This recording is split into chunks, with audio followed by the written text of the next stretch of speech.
All right, we are live. Todd, you ready to get nuts? Let's get nuts. That's an opener that I haven't had yet on a podcast or interview. Let's go nuts.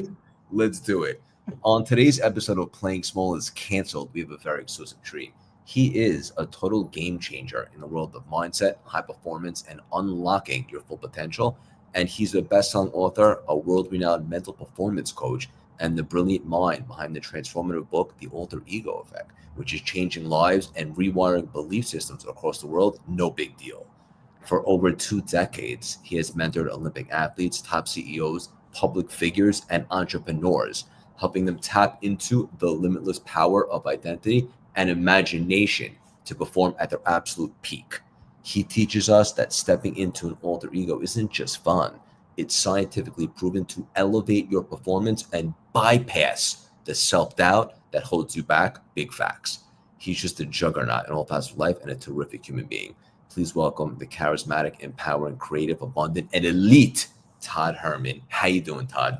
Siegel, it's great. It's funny you just said big facts. I have a client who it plays for the Chicago White Sox, and he's a Brooklyn boy. And it's funny when I'm talking to him, he always says, like my vernacular is, I'll say 100%. I'm like, oh, 100%. Just things that you say. His is facts. So it's a very tri-state area type vernacular. For sure. I love it. Even more alignment as if we needed any more. You and I were having a pretty awesome conversation before we went live. So much alignment here, so much synergy. Love the work that you do, brother. Respect everything that you're up to, and that you help people in such a cool way. And I'm super pumped to introduce you to some of our audience and community today. Yeah. Before we dive in, I have a little icebreaker for you. You ready for me? Fire it up. Let's go nuts on it. How important is it for you to be connected to your mission? Oh, absolutely.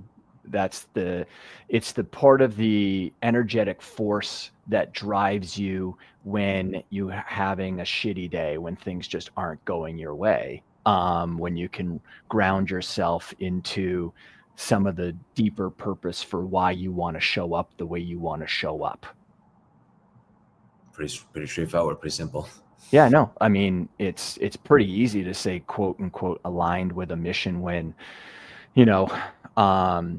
you've got nothing but daisies and rainbows and sunshine on your face, but it's on those days where, you didn't get the sleep that you wanted, or you get bad news right off the kick of the day, that could easily send you into, a comfortable seat and avoid the work that you need to go and do. But when you're connected to why you want to show up the way that you want to show up in the world and what you want to bring to it, that's what can help pull you through those days that are harder than others. And there's typically more harder days than others when you're someone who's trying to make big swings.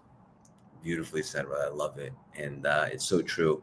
There's not really, at least from my experience, a higher form of inspiration than being connected to what you're doing, because the inevitable down days or rough patches are just temporary in comparison to the big picture. But if you're not connected to it, like I can relate to before I reinvented myself on Wall Street, sometimes like, why am I even doing this? What's the like? What is this all for? Mm-hmm.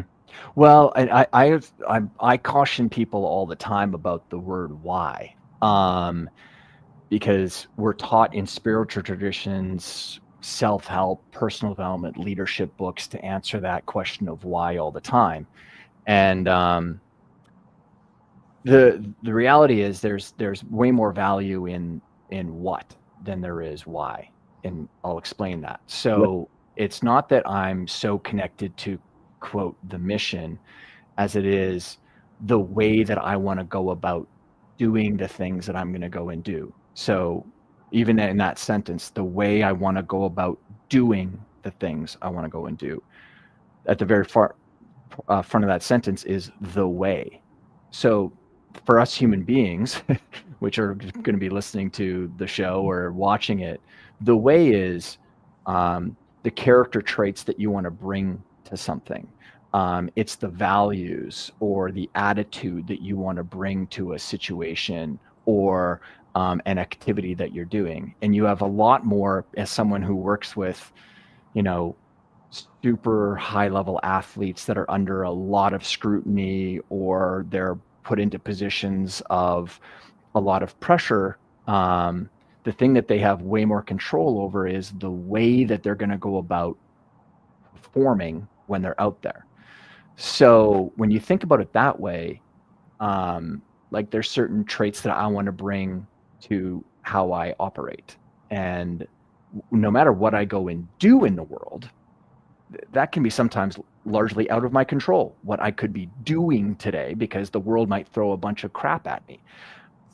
But my attitude that I take to it can be the difference between slogging my way through it or enjoying it because I know it's reinforcing certain traits and qualities within me that's going to make me even more valuable, more peaceful, peace-minded, or anything of that kind of sort. So what is more important for me than why? Incredible. It reminds me of the difference between doing and being, right? So you could do things, but who are you being in the process? Yeah. So it's all in for whatever it is you're doing, whatever task that you have in front of you. Are you all in? Are you present? Are you giving that interaction everything you got? That Yeah. typically opens you up for something even probably bigger than you initially anticipated.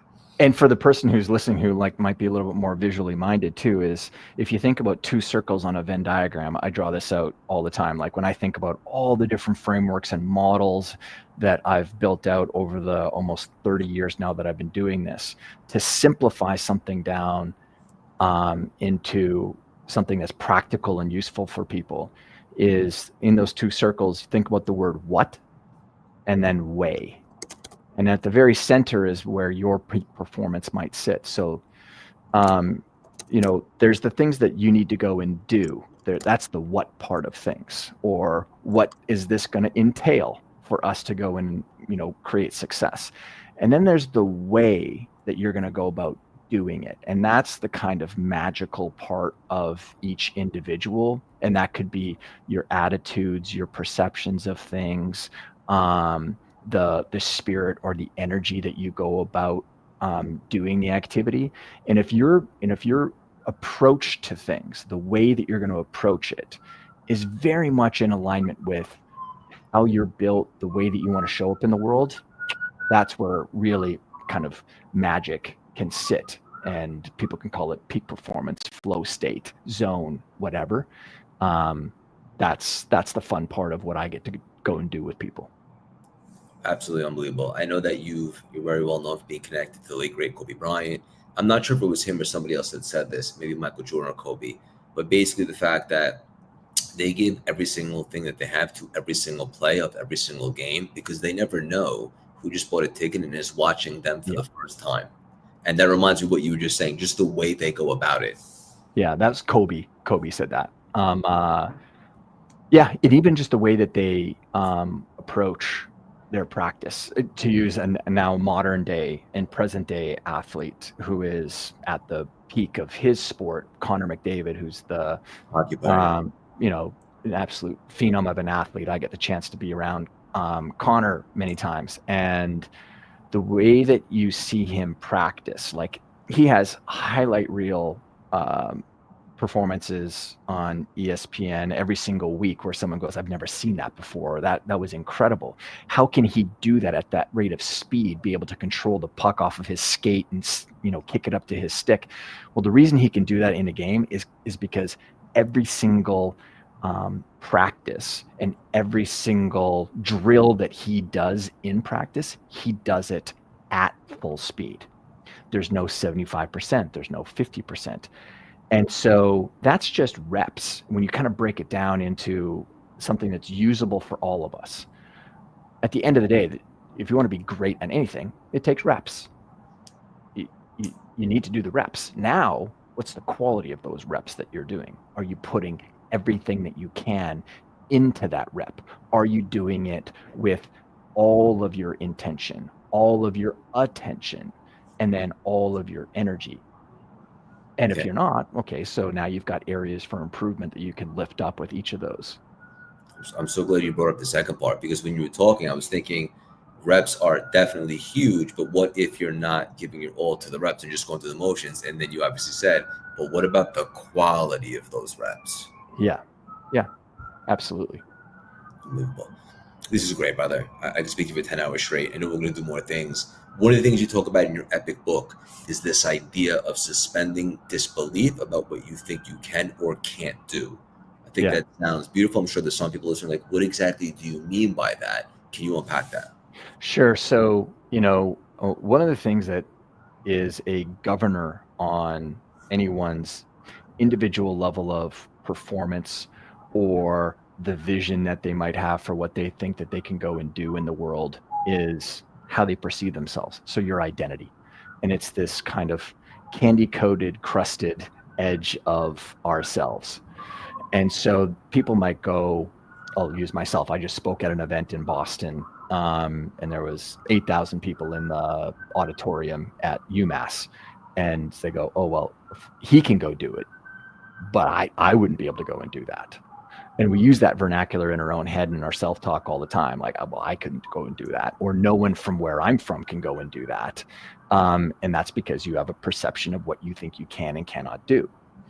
And over the course of my career and being able to work with the types of people I was able to work with, a theme kept on revealing itself where my best performers would talk about having a character, a persona, an alter ego, a secret identity that they used as a mechanism to help pull the best parts of them out and into their sport. So I was just like, that's interesting. I did the same thing when I played sport. And I was able to play college football and was a nationally ranked badminton player. And finally, one day I was like, no, this is an actual thing. This isn't just something that's interesting. This is an actual device that human beings use. Why? So then I go into like the scientific discovery or the research part of phase. And one of the reasons why it works is because it disassociates from a narrative and a story, because now you're using the inspiration of someone and something else, because you go, oh, but if I'm more like Superman, or if I'm more like Wonder Woman, or insert the name of whoever you're inspired by. One of mine was Benjamin Franklin. Another client of mine is an elk, a male elk. Why? She grew up in the mountains of Germany, and she was always inspired by it. She comes from a mountaineering family. So the elk was a source of inspiration for her. And so when we sit there and we go, but if I adopted the traits and qualities of that person, that thing, whatever, Kobe's was that I built up with him, the black mamba. And there's a whole set of reasons why we built out and used the snake as the device for him. Then we can suspend the disbelief of what we think we can and cannot do. And we're now using what is really one of our great superpowers, our creative imagination, to suspend the disbelief, to move past resistance. And resistance will always lose when you're using your creative imagination. People talk about resistance. You can call that fear. You can call that doubt or worry. Resistance will lose every fucking time when you use your creative imagination, because that is our superpower. This is so powerful. This is a 10-figure conversation, because I think of this idea of consciousness, something I'm very big on with spirituality, but everybody's consciousness, I think just the definition of that is who you are, who you think you are. And everybody's definition of who they think they are is limited. It could be based upon what they were taught or society, whatever the case may be. And so what you're encouraging people to do is to acknowledge that, but having an alter ego or something else that you can tap into, that identity is not limited. No, because your creative imagination gets to add. We're already attributing traits and qualities to whoever and whatever we're inspired by. And now when you truly leverage that method, what you're doing is you're tapping into the traits and the qualities of whatever story you're telling about what it means to be a snake. So go to Kobe, for example. One of the reasons why we chose the snake was because of the pain that he was going through, or the future pain that he was experiencing in his head, which was that he was so concerned that his game focus was going to be lost into going into the 2003, 2004 season because of all of the, criminal trial and the stuff that was going on around him back at that time. And he was concerned that it was going to be the first time that he was going to be hearing trash talk from the stands. He never really heard it before. And so now he's wrapping his own conscious thinking about and projecting out into the future that he's going to be paying attention to or worried about paying attention to stuff that he never worried about before. Well, when he's telling me that, I'm automatically sort of using my creative imagination and sourcing, well, what doesn't even hear sound? Well, robots. One of the options could have been using a mechanical type alter ego. But I used with him what is known as a closed loop organism. So in the animal kingdom, there's open loop organisms and closed loop organisms. And sorry to the listener, I'm kind of going to go nerdy on you here, but good. This is typically I've done enough of these interviews that I know that some people find it fascinating. So an open loop organism is us, human beings, dogs, cats, whales, dolphins. We get energy off of the emotional experience of each other. We're open loop. We share it with each other.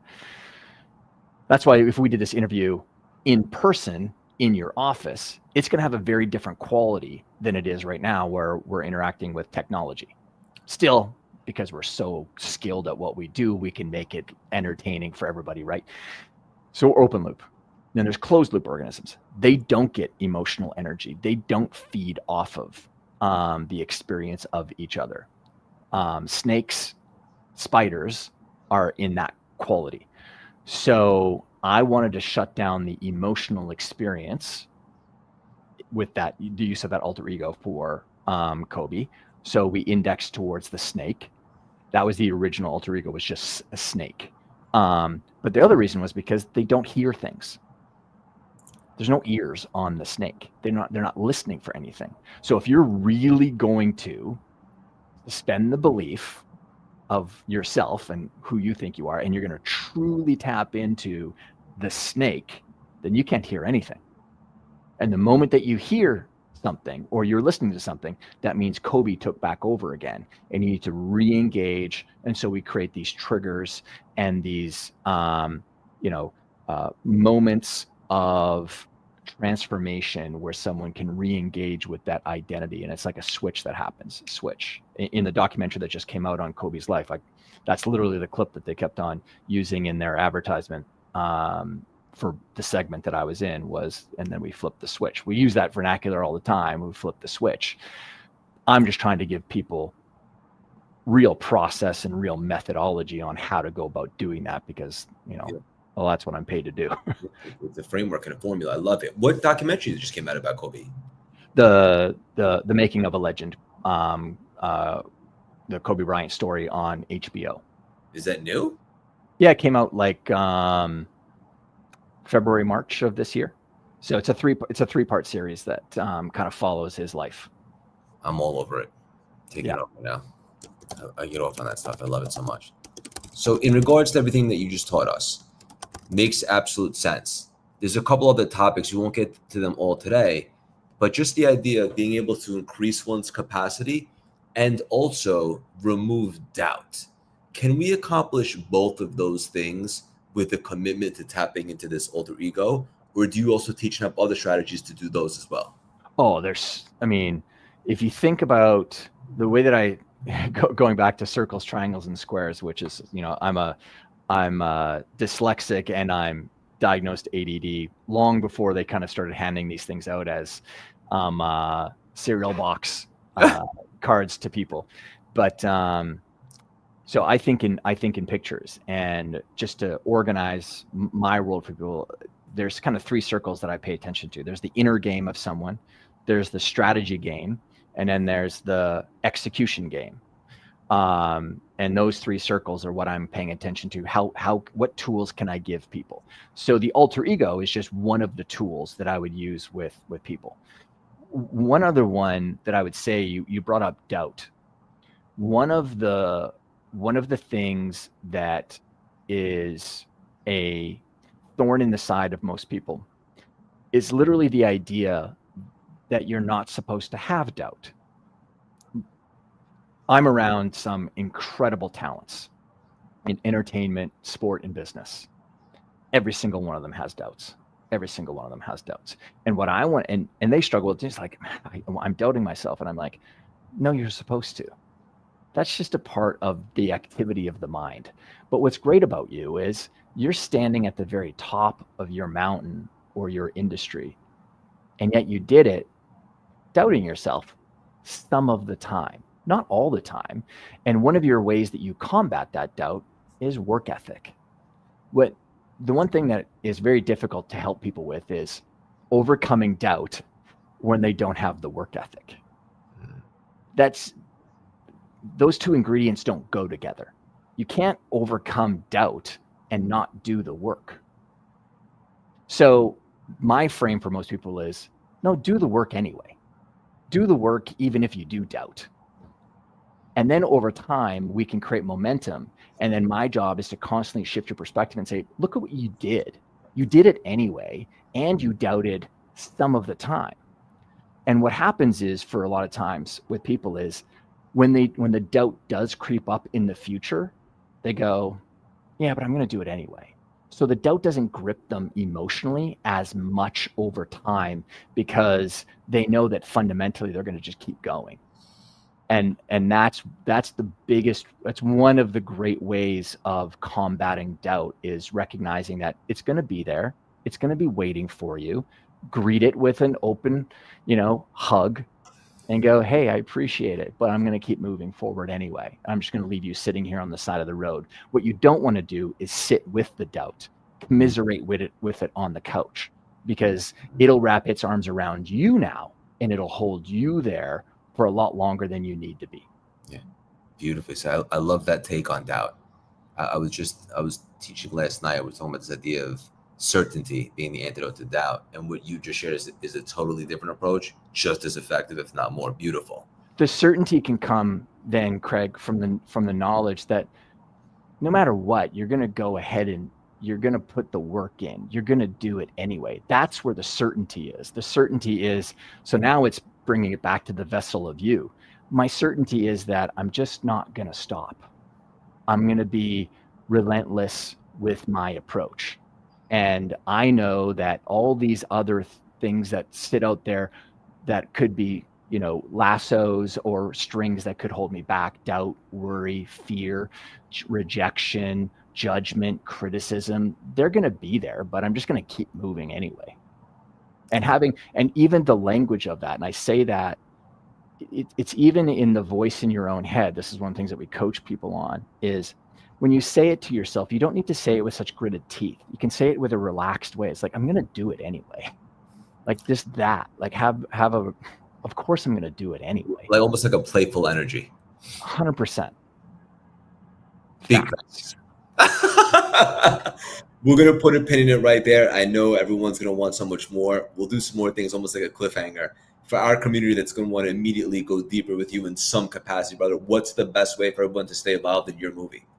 So toddherman.me is my home base on the interwebs, and that has links to like the book, and Todd_Herman is typically where I sit on most social media, and we typically put up stuff every single day. And then I've got a newsletter that people can check out at toddherman.me as well. So amazing. This is incredible, brother. Hang up for 1 second. Thank you so much for stopping by today and dropping these priceless, juicy nuggets. Thanks, man.